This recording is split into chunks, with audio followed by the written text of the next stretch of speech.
দেখতে পাচ্ছেন জল হস্তি, সে আস্তে আস্তে, এটা হলো জল হস্তি। হস্তি আস্তে আস্তে পারে আসছে। দেখতে পারবেন আপনাদেরকে পুরোপুরি সামনাসামনি দেখাবো এই জল হস্তিটাকে কত বড়। এই জল হস্তি সবসময় পানিতে ডুবে থাকে, আসলে পারে আসে না। জল হস্তির কাজে পানিতে থাকা। তবে দেখেন মানুষ আসছে পরে সে আস্তে আস্তে টানে উঠতেছে, পারে উঠতেছে।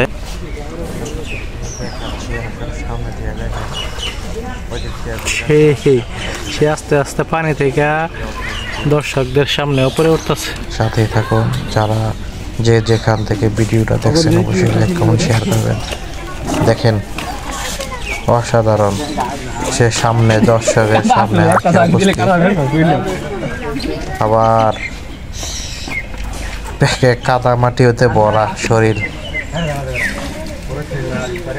আবার সে চলে যাবে তার গন্তব্যে পানিতে।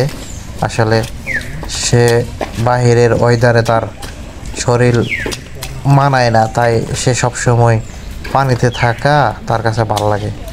আবার সে পানিতে চলে যাচ্ছে, মানে আসছিল দর্শকগুলো দেখতে যে তোমরা যখন আসছো কষ্ট করে দেখা যাও আমারে, তাই সে টানে আসছে দেখা।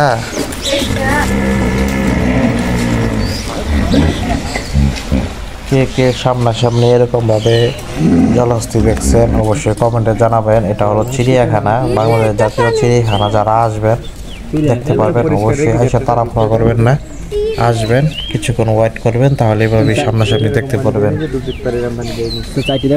আবার ওই সাইডে আরো কয়েকজন আছে একসাথে, সব পানি থেকে, ওরা পানি থেকে আর উপরে আসে নাই। তো আমরা চলে যাচ্ছি অন্য সাইডে, দেখাবো পরবর্তী ভিডিওতে। ধন্যবাদ।